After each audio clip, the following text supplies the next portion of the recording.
자, 이번 시간은 부동산 거래 신고 등에 관한 법률 중에서 토지거래 허가제라는 주제를 봐야 되는데, 얘가 원래는 공법이 있었던 주제였었고 한 3년 전에 이 법으로 옮겨오게 됩니다. 그래서 일단 논리 체계부터 가시게 되면 토지거래 허가구역이라고 해서 자, 국토부 장관 또 시도지사가 지정을 하게 됩니다. 그러면 이제 허가구역 안에서는 이 두 사람의 의사의 합치만으로 토지 매매 계약의 효력이 발생하는 것은 아니고요.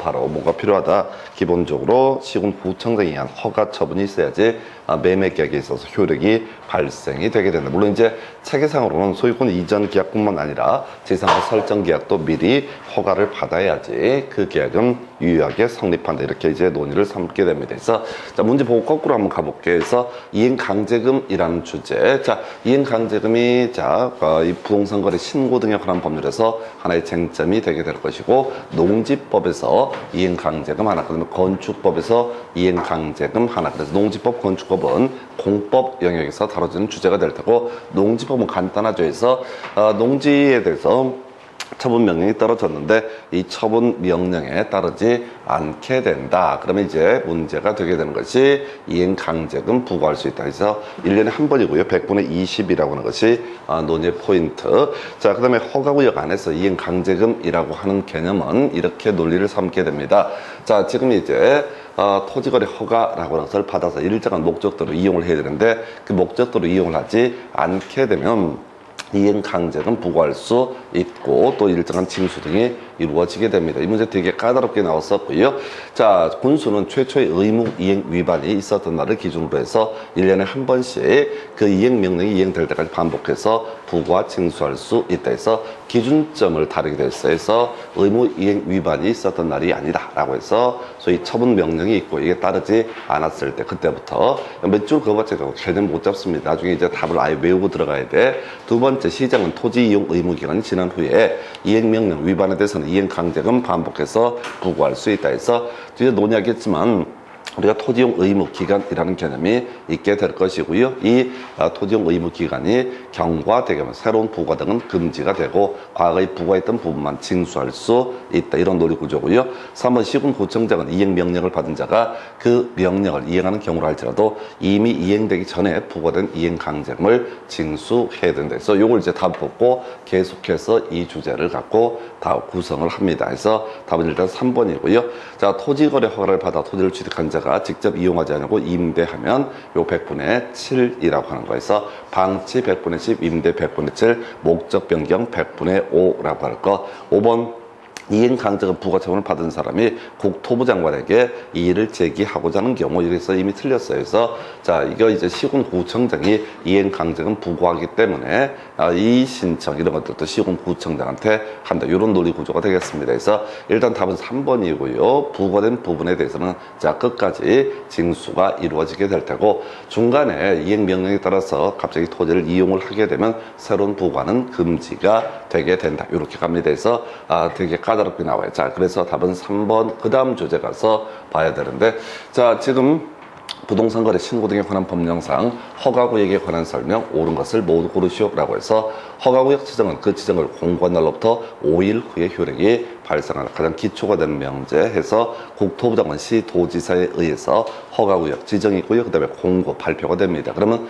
공고된 날로부터 5일 후에 효력이 발생한다. 그래서 이 관련한 쟁점들을 보게 되면 어디서 자, 공법 파트에서는 항상 다음 날 효력이 발생한다. 이런 식으로 가다가 국토개혁 파트에서 도시공관리계획 결정 고시가 있고 도시공관리계획이 있고 자, 결정이 되고 지형도면에 고시가 되면은 지형도면에 고시가 된 날에 다음 날이 아니라 지형도면에 고시가 된 날부터 효력이 발생하게 된다. 이런 논리 구조로 가게 됩니다. 그래서 자, 하여튼 기억번 자, 오른편. 두 번째, 경매 허가를 요하지 않는다. 해서 수용 경매 두 가지는 어떻다? 토지거래 허가를 요하지 않는다. 해서 개념은 그런 식이죠. 법률 규정에 따른 부동산 물권 변동에 해당되기 때문에 허가 처분이 있기 전에도 이미 물권 변동은 발생하게 되는 것이다 라고 할 것. 세 번째, 자기의 거주용 주택용지의 끄트머리 2년간 목적대로 이용을 해야 된다. 해서 토지거래 허가를 받게 되면 일정 기간 동안 이용할 의무가 있다. 다 2년이고 현상 보존 목적만 5년 이렇게 갑니다. 그 다음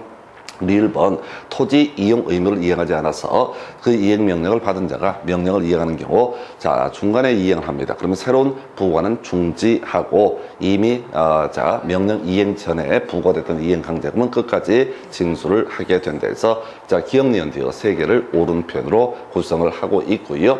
자 지금 이제 28회 때 나왔던 주제 틀리게 이제 하나 구성을 해서 쟁점을 삼아냈던 것이 네 번째 지문에서 중간에 토지 이용 의무 자 토지 이용 의무에 따라서 이행을 하게 되면 새로운 부과는 중지되고 과거에 부과됐던 이행 강제금은 끝까지 징수를 하게 된다 해서 28회 때 문제하고요. 그러니까 우리 30회 때 문제하고 답은 똑같이 구성을 합니다. 해서 시군구청장 이행 명령을 받은 자가 이행을 하는 경우를 할지라도 이미 부과됐던 이행 강제금은 끝까지 징수를 하게 된다. 그래서 28회 때 문제를 알려면 나머지 3개도 알아야 되겠지만은 리을번 요걸 이제 출제 쟁점으로 삼아냈던 사례고요. 30회 때 문제도 똑같은 주제를 가지고 답을 구성을 하게 됩니다. 다만 중간에 지문들이 막 바뀌어 버리니까 정신이 없게 되는데 일단 답되는 것들이 빤히 정해져 있게 돼요. 그래서 요렇게 해서 같이 보셨고 그 다음에 이제 30회 때 문제 같은데 자 지금 29회 때 문제구나. 이제 부동산 거래 신고 등에 관한 법령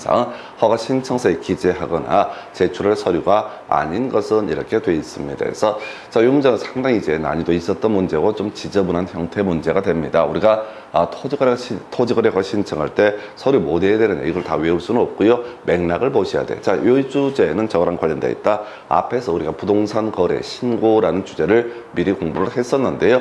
이 부동산 거래 신고라고 하는 거 거래 당사자 간 거래에 있어서는 직접 신고를 하면 될 것이고요. 개업 공인중개사가 바로 거래계약서를 작성 교부를 했을 때는 개업 공인중개사가 신고를 하게 된다. 이런 논리구조인데 이 토지거래 허가 신청이라고 하는 것은 매도인하고 매수인 우리 토지 거래하게 해주세요 라는 식의 취지의 토지거래 허가 신청이 될 것이기 때문에 개공이라고 하는 것은 전혀 상관이 없다 해서 설령 자 갑과 을이라고 하는 갑이 매도인 을이 매수인 되겠고 중간에 병이라는 개업 공인중개사가 중개를 했다라고 할지라도 토지거래허가 신청 자체는 누가 갑하고 을 두 사람이 하는 것이지 병이 하는 것은 아니다 해서 다시 갑시다. 일반적인 부동산 거래에 해당된다. 매매계약 공급계약에 해당되게 되고 이 병이라는 사람이 만약에 뭘 하게 되면 병이라는 사람이 지금 이제 병이라고 하는 이 사람이 저 거래계약서 중개를 해서 거래계약서를 작성 교부를 하게 되면 부동산 거래 신고는 누가 하고 병이라는 사람이 해야 될 것이고 대신 이제 토지거래 허가 구역 내에서 토지거래라고 하는 부분 토지거래 허가 신청 자체는 갑과 을 두 사람이 담당을 하게 된다. 이런 식의 취지. 그래서 이게 이제 말장난하는 것 같은데 그게 아니라 부동산 거래 신고라고 하는 개념과 토지 거래 허가의 차이. 자, 요 쟁점을 가지고 답을 2번으로 구성을 했습니다. 그래서 뭐 이런 것들을 외워서 해석을 할 건 아니고요. 법 전체 체계를 먼저 외우고 들어가셔야지 그나마 풀 수 있는 문제 해서 답은 2번. 그 다음 주제 가서 확인을 해보겠습니다.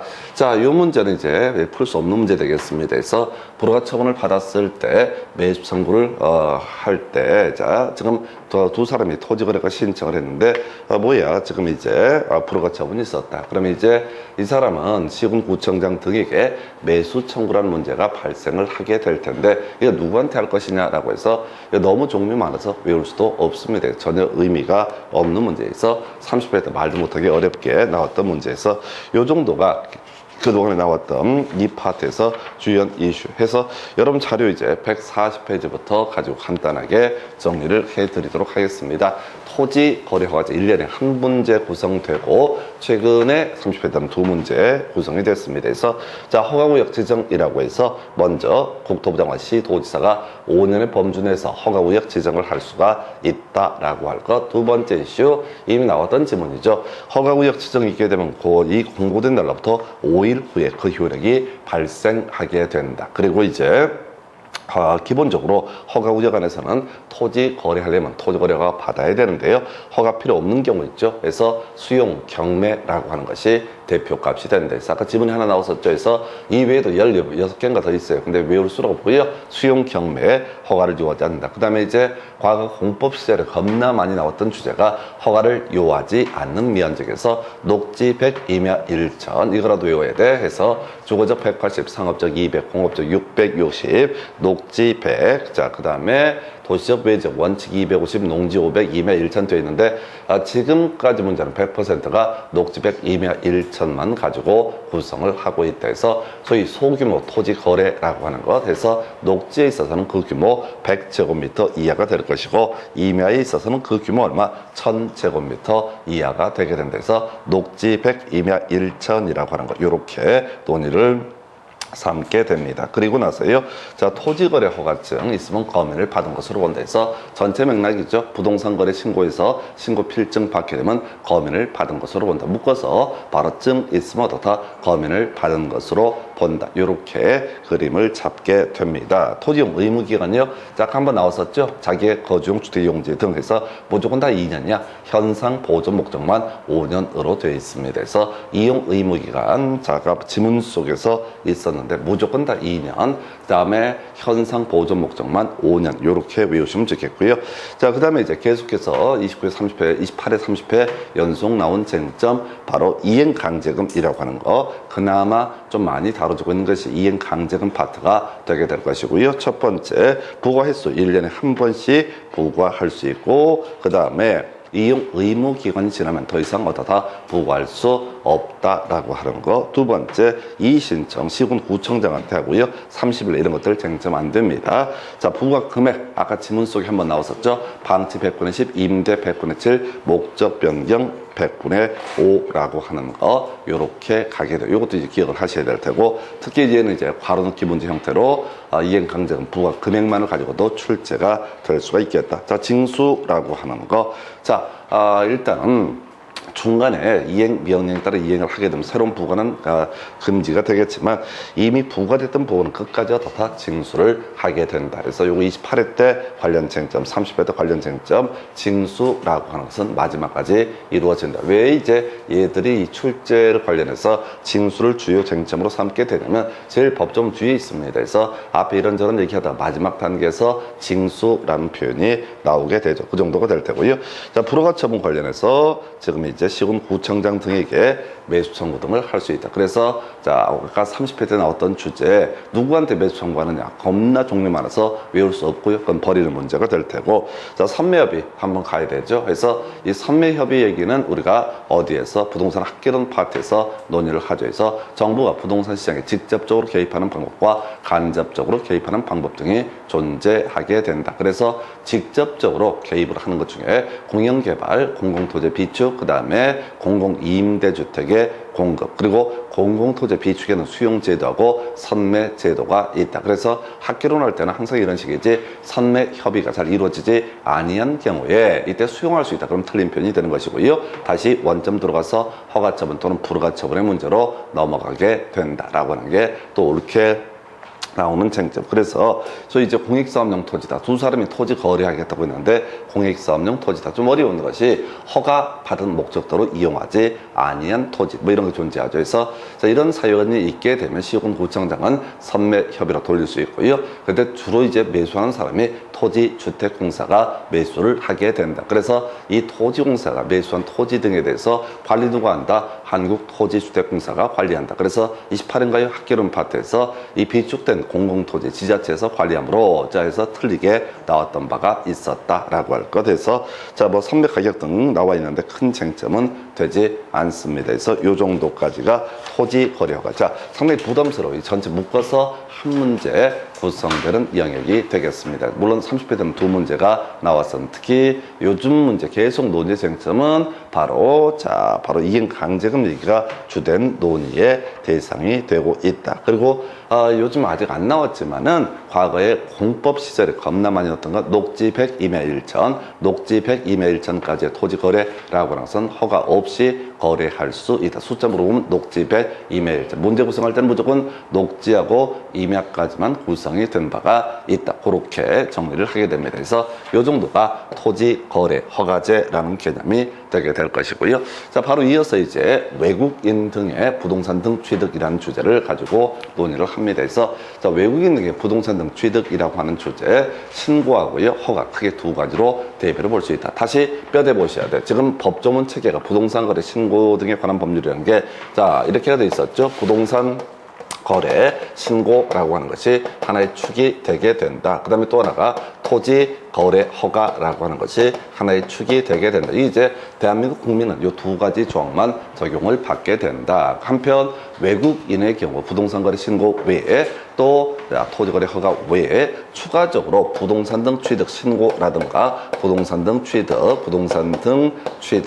허가라고 하는 거, 신고와 허가라는 개념이 문제가 된다. 그래서 제일 쉬운 주제가 외국인이 부동산 거래 신고를 했다면 자, 부동산 등 취득 신고 하지 않아도 된다. 그다음에 외국인이 토지거래 허가라는 걸 받아냈다면 따로 이 허가를 요하지 않는다. 이게 이제 가장 기본적인 골격이 되겠습니다. 그래서 자, 요거는 이제 요약된 내용 한번 간단히 보고 나서 바로 문제 설명을 드리도록 하겠습니다. 자, 외국인 등이라고 하는 거 시험 지문에 점점점은 외국인 등에 포함되는 100% 오른편. 해서 앞에 부동산 거래 신고 대상이 뭐냐? 매매계약, 공급계약 이렇게 가듯이 시험 지문에 외국인 등에 포함된다 그럼 100%, 법에서는 다 외국인 등에 포함되는 경우만 상정을 하고 있다. 7년 동안 한 번인가 답을 뽑았던 주제. 두 번째, 부동산 등 취득 신고 라고 해서 자, 우리가 이제 취득에 하는 방법 주로 논의하는 게 두 가지죠. 민법 186조 계약에 따른 취득이라는 개념이 있을 수가 있겠고, 민법 187조 바로 법률 규정에 따른 취득 두 가지가 있을 수가 있겠다. 그래서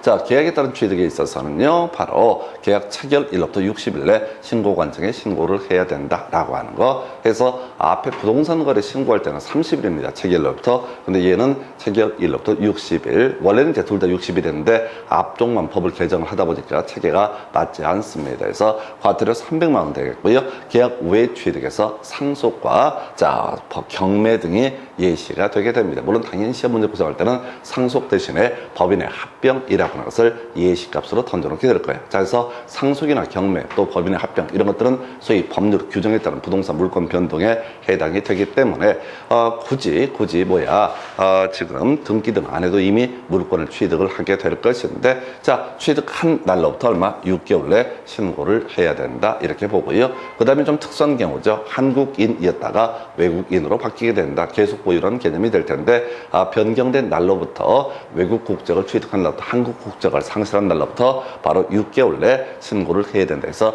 일반적인 계약에 따른 취득은 자, 계약 체결일로부터 60일, 숫자 그렇게 중요치는 않습니다. 그 다음에 지금 취득한 날 또는 변경된 날로부터 6개월 내 신고를 해야 된다. 그래서 급한 것들은 300만 원 이하의 과태료, 나머지는 100만 원 이하의 과태료. 그 다음에 이제 군문야생이라고 하는 개념 체크해야 되죠. 그래서 자, 허가 대상 지역이라고 해서 따로 이 군문야생 등에 해당되면은 이때는 바로 토지 취득 허가 미리 받아야 된다라고 이렇게 보고요. 이미 본 것처럼 토지거래 허가, 만약에 이 군문야생인 지역 외국인이 군문야생에 해당하는 토지를 취득을 하고자 할 때 이 지역이 국토부 장관, 시도지사 등에 의해서 앞에서 논의했던 토지거래 허가구역으로 지정이 돼 있게 되면은 그때는 논의 체계 뭐라고요? 따로 바로 취득 허가를 요하지 아니한다. 요 정도예요. 근데 얘가 이제 좀 까다로운 게 지금 이제 전체를 묶어서 한 문제가 매년 구성이 되고 있고요. 그리고 나서 두 번째 쟁점이 지문들이 좀 긴 게 문제가 돼요. 문제 가지고 이제 체크를 해드리도록 하겠습니다. 자, 부동산 거래 신고 등에 관한 법령상 외국인 등의 토지 취득에 관한 설명 옳은 것은 해서 자, 취득 신고를 하지 않아도 된다 해서 뒤부터 보는 거야. 앞에서 읽으면 자, 안 돼. 취득 신고를 하지 않아도 된다 해서 바로 계약 외 원인에 따른 토지 취득, 요거 틀렸죠. 그래서 요거 취득한 날로부터 6개월 내 신고를 해야 된다. 2번, 자, 외국인 등은 토지거래 허가를 받은 경우에도 토지 취득 허가를 받아야 한다서 틀렸고요. 자, 체계상 부동산 거래 신고 있었으면 부동산 취득 신고하지 않고요. 토지거래 허가 받았으면 토지 취득 허가 받지 않아도 된다. 그 다음에 이제 답은 3번 됐다. 유치한 문제. 지금 외국인 등이 대한민국이 소지하는 토지에 대한 저당권을 취득을 하는 경우에 이때는 취득 신고를 하지 않아도 된다. 좀 유치하게 뽑았어요. 그래서 지금 토지의 소유권을 취득했을 때 부동산 등 취득 신고가 문제가 되는 것이지 저당권을 취득했다 이런 것들은 당연히 신고의 대상이 아니다 해서 요렇게 답은 3번이었고요. 자, 끝머리 외국인 등에 해당하지 아니한다. 틀렸다. 무조건 다 외국인 등에 해당이 되게 된다. 자, 5번도 마찬가지야. 외국인 등에 해당하지 아니한다. 틀렸어요. 그냥 무조건 다 외국인 등에 해당 해당한다. 이렇게 가시는 거야. 서 있고 이러시면 안 됩니다. 뒤쪽은 딱딱딱 끊어서 가셔야 돼. 지금까지 한 번도 예의 없이 아무거나 끌고 들어와서 외국인 등에 해당한다. 옳은 편, 외국인 등에 해당하지 아니한다. 틀린 편. 이렇게 구성을 하게 됩니다. 답은 좀 밋밋한 것을 가지고 구성을 했었고요. 그 다음 주제 가서 확인을 해보시게 되면은, 자, 바로 기업공인중개사가 외국인에게 외국인 등의 토지 취득을 설명한 내용으로 옳은 것은 해서, 자, 1번 질문 끝에 봐야 돼. 외국인에 해당한다 해서 답 1번 이렇게 가게 됩니다. 그래서 우리 법에서는 외국인 등의 종류만 나열을 하고 있어요. 그러니까 무조건 다 외국인 등에 해당한다. 26회 때, 27회 때, 26회 때 문제 4번, 5번에서 점점점 외국인 등에 해당하지 아니한다. 힌트 줬거든요. 그러면 27회 때 그 문제 보고 베끼는 거야. 그래서 거꾸로 외국인 등에 해당한다. 이렇게 해서 답을 뽑았고요. 외국인이, 자, 대한민국 안에 토지를 취득하는 계약을 체결했을 때, 자, 체결 일부터 60일입니다. 숫자들 중요치 않아요. 그 다음에 이제 외국인이 법인의 합병 등 계약 외원인, 자, 취득한 날부터 6개월 내 신고를 해야 된다. 자, 그 다음에 이제 부동산 거래 신고 등에 관한 법률에 따라서 토지거래 허가를 받았을 때, 이때는 토지 취득 허가를 요하지 아니한다. 신고이기도 아니죠. 말도 안 되게 구성을 합니다. 자, 5번 대한민국 안에 토지를 가지고 있는 대한민국 국민이 외국인으로 변경되고 계속해서 보유하고자 할 때, 이때 변경된 날부터 6개월 내 신고를 해야 된다 해서 틀리게 뽑았죠. 그래서 답은 1번 이렇게 갑니다. 아주 간단한 주제. 외국인 등에 해당한다. 무조건 옳은 편. 외국인 등에 해당하지 않는다. 무조건 틀린 편. 이렇게 가게 될 것이고요. 그 다음에 이제 검토 드리게 될 게, 기업공인중개사가 외국인 등의 국내 토지 취득에 관한 설명으로 자, 옳은 것을 모두 고르시오라고 해서, 자, 지금요, 공문야생이라고 하는 거, 공문야생 관련해서는 허가 없이 체결한 토지 취득 계약은 효력이 없다. 옳은 편, 무효가 되게 됩니다. 두 번째, 경매. 자, 이때는 신고, 자, 60일 내 해야 된다 해서, 자, 법률 규정에 따른 부동산 물권 변동은 얼마? 6개월 내, 취득한 날부터 6개월 내 신고를 해야 된다. 상속이라고 하는 거, 자, 당연히 6개월 내 신고를 해야 되는데 하지 않았을 때 100만 원 이하의 과태료가 부과가 되게 된다라고 하는 거. 해서 계약에 따른 취득에 있어서는 신고 제대로 하지 않게 되면, 즉 체결 일부터 60일 내 하지 않게 되면 300만 원 이하의 과태료가 되게 될 테고, 이렇게 법률 규정에 따른 취득에 있어서 또는 이제 계속 보유 신고 등을 하지 아니하게 되면 이때는 100만 원 이하의 과태료 사유가 되게 된다라고 할 것. 자, 그리고 네 번째 토지 취득 계약을 체결하고, 자, 부동산 거래 신고를 한 경우 또 신고를 해야 된다 해서 틀리게 구성이 됐죠. 그래서, 자, 부동산 거래 신고했으면 어떻다? 부동산 등 취득 신고 요하지 아니한다. 토지 거래 허가라고 하는 것을 받았으면 이때는 따로 이 부동산 등 취득 허가 요하지 아니한다. 그래서 기업번 옳은 편, 니은번 틀렸고요. 디귿번 옳은 편, 그러면 리을번 틀리게 해서, 자, 기업 디귿 두 가지를 옳게 구성을 하고 있습니다. 그래서 상당히 까다로워요. 그래서 이게 만만치가 않습니다. 그래서 24회 때 문제 이렇게 구성이 됐었고요. 그 다음에 이제 검토 드리게 될 주제 이렇게 되어 있습니다. 기업 공인중개사가 외국인에게, 자, 부동산 거래 신고 등에 관한 법령의 내용을 설명한 것으로 틀린 것을 고르시오라고 해서, 외국인 등이 부동산 거래 신고 대상인 계약을 체결해서 부동산 거래 신고를 한 경우 포인트 부동산 거래 신고를 했다라고 한다면 어떻다? 취득 신고 하지 않아도 된다. 토지 거래 허가 받았다면 토지 취득 허가 받지 않아도 된다 해서 1번 틀렸고요. 2번 외국인이 경매로 대한민국 안에 부동산을 취득했을 때 취득한 날로부터 6개월 내 신고해야 된다 해서 요걸 옳게 구성을 했고요. 자, 3번 질문. 외국인이 취득한 토지가 군문 야생 등에 해당되는 경우, 자, 토지 거래 허가를 받은 경우를 제외하고는 당연히, 자, 토지 취득 허가라고 하는 것을 받아야 된다. 지문이 길어서 상당히 버거웠던 케이스에서 옳은 편이고요.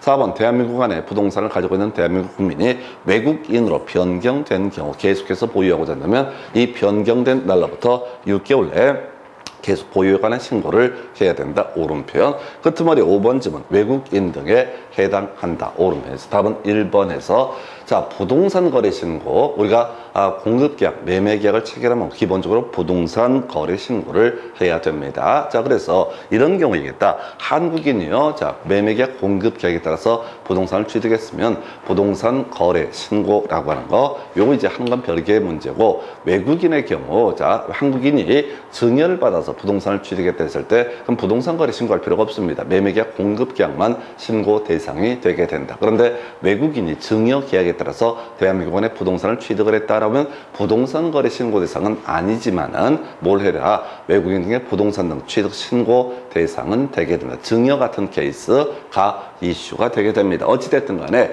외국인 등이 만약에 매매계약, 공급계약을 통해서 부동산 거래 신고를 미리 했다. 그래서 우리 앞에서 그런 거 있었잖아요. 외국인이 자 거래 당사자가 되는 경우는 국적과 매수 용도 등을 부동산 거래 신고서에 표시를 해야 된다. 이런 내용들이 있었단 말이야. 그래서 이런 경우에는 부동산 취득 신고 하지 않아도 된다. 해서 맥락을 보셔야 돼. 부동산 거래 신고 있으면 부동산 등 취득 신고 하지 않아도 된다. 또 하나 맥락이 될 만한 게 뭐가 있을까요? 저거 있었다.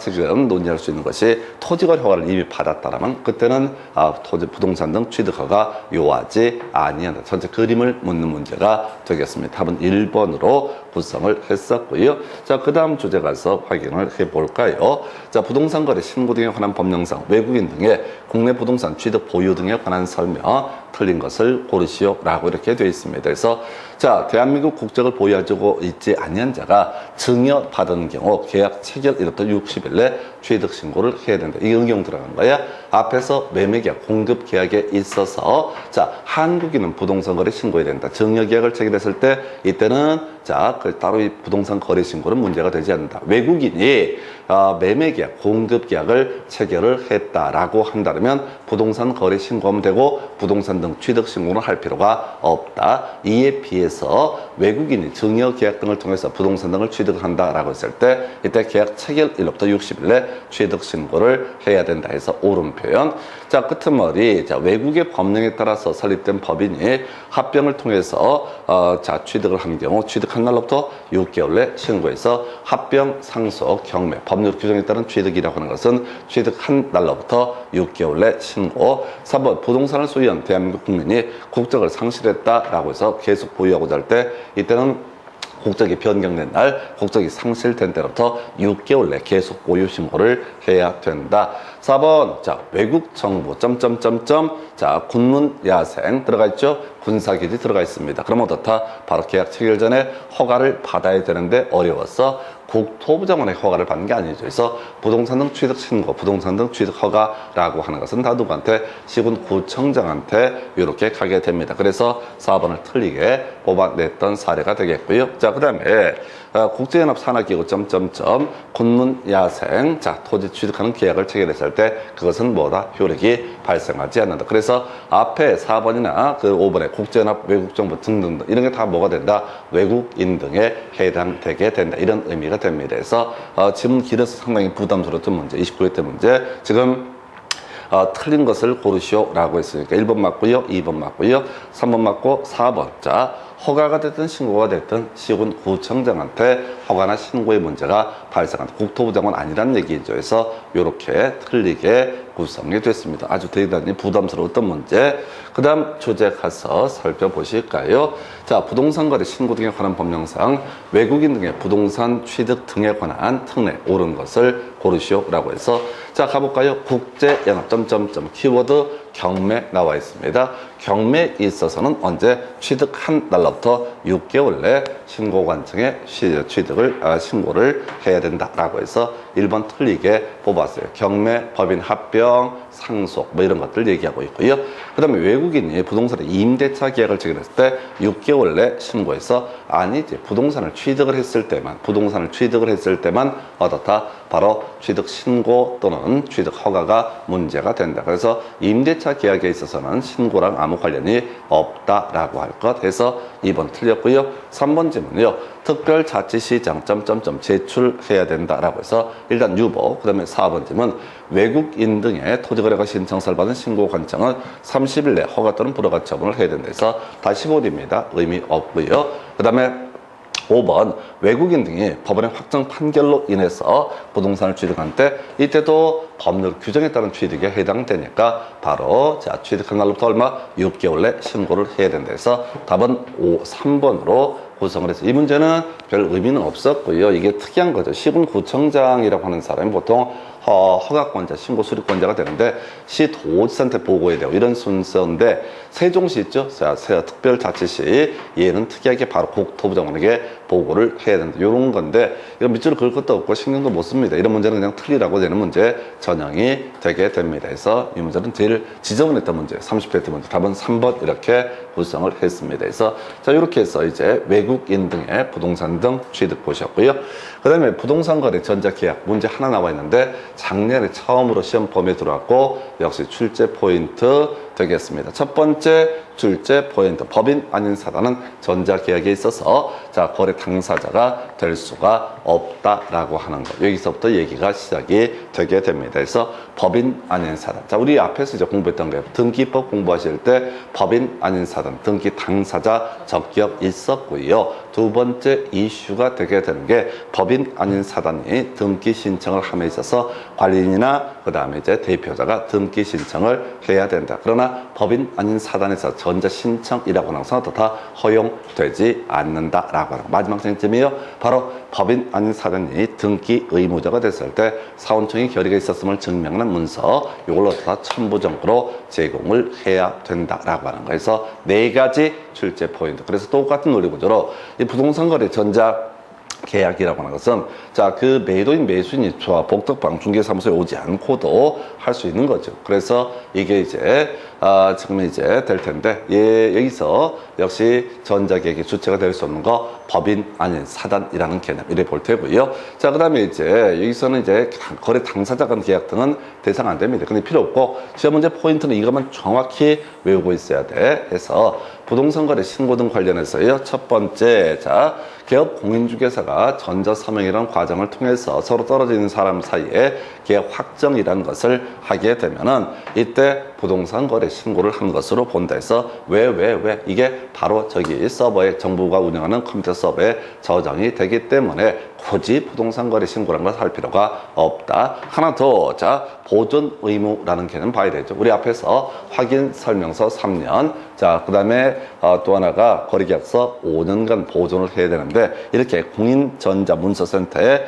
보관이 되기 때문에 확인 설명서 그리고 거래계약서 보존 의무가 없다 해서 이렇게 가야 돼. 개공이 거래계약서를 작성 교부했으면 개공이 부동산 거래 신고라는 것을 해야 되고요. 그 다음에 개공 원래 확인 설명서 거래계약서 보존 의무가 있게 된다. 그런데 이렇게 부동산 거래 전자계약이라는 것으로 확정이 되게 되면 자 거래 신고할 필요가 없고요. 그 다음에 보존 의무도 없다. 그러면 이제 누구 입장에서 확정 임차인 입장에서 이슈가 될 수가 있어요. 그래서 지금요 임대차 계약도 부동산 거래 신고의 대상이 되게 전자계약의 객체가 될 수가 있는데 그러면 이제 임차인 입장에 좋은 게 뭐냐라고 했을 때 이 얘기죠. 개업 공인중개사가 전자서명을 해서 임대차 계약을 확정을 하게 되면 임차인이 주민센터에 방문하지 않아도 확정일자가 부여가 된다. 자동으로 확정일자가 부여가 되게 된다. 이게 이제 임차인의 입장에서 장점이 되게 된다. 이렇게 갑니다. 그래서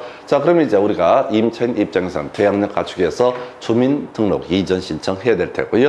또 하나 주민등록 이전 신청하면 확정일자는 이미 받아놓은 상태니까 우선 변제권도 같이 발생이 되게 된다. 이런 식의 논리 구조. 그래서 실질적으로 이 파트는 계약 확정에 효력하고요. 그 다음에 자 부동산 거래 전자계약의 주체가 될 수 없는 거 법인 아닌 사람 문제 하나 나왔었죠 작년에. 자 하나 체크를 해보도록 하겠습니다. 해서 부동산 전자계약에 관한 설명 옳은 것을 고르셔서 시도지사 정부 측에 구축 운영한다 해서 시도지사 아니고 국토부 장관이 합니다. 이거 고칠 필요도 없어. 외울 수도 없으니까 2번 부동산 거래 계약에 신고를 하는 경우 전자 인증의 방법으로 신분을 증명할 수 있다라고 해서 잘 모르겠고요. 자 3번 질문이요. 정보 처리 시스템을 통해서 주택 임대차 계약을 체결했을 때 해당 주택의 임차인은 자, 지금 확정일자 부여를 신청할 수 있다. 아니요, 이미 확정일자가 부여가 되게 된다. 요거 틀렸고요. 그 다음에 이제 4번 지문이요. 개업 공인중개사가 부동산 거래계약 시스템을 통해서 거래계약을 체결했을 때 그 계약이 체결된 때 부동산 거래계약 신고서를 제출한 것으로 본다. 요거 답을 뽑아냈고요. 그 다음에 5번 지문요. 자, 확인 설명상을 보존해야 된다 해서 틀리게 뽑아냈습니다. 그래서 문제 보시다시피 어차피 논의의 쟁점이라고 하는 것은 세 가지. 자, 여기다 하나 살 붙이면 법인 아닌 사단이라고 하는 거. 전자계약을 체결할 수 없다라고 해서 개공 입장에서 봅니다. 첫 번째, 확인 설명서 보존 의무 없고요. 부동산 거래 신고 의무가 면제가 된다. 둘 다 이미 정보 서버에 올라가기 때문에. 그리고 또 하나, 임차인의 입장에서는 확정일자 부여받은 것으로 본다. 이 정도로 해서 2번 같은 경우에 왜 틀린지 몰라요. 그래서 답은 4번을 가지고 구성을 한다 해서 좀 테크니컬한 부분들이 지문 속에 나올 수 있어요. 신경 쓰지 마시고 기본 법적 효과 등에 관한 쟁점 이렇게 보시면 됩니다. 그래서 이 정도가 이제 지금 토지거래 허가, 그 다음에 외국인 등의 부동산 등 취득 신고, 그 다음에 세 번째 지금 부동산 거래 전자계약, 이 정도가 부동산 거래 신고 등에 관한 법률에서 나머지 내용 이렇게 체크를 해드렸습니다.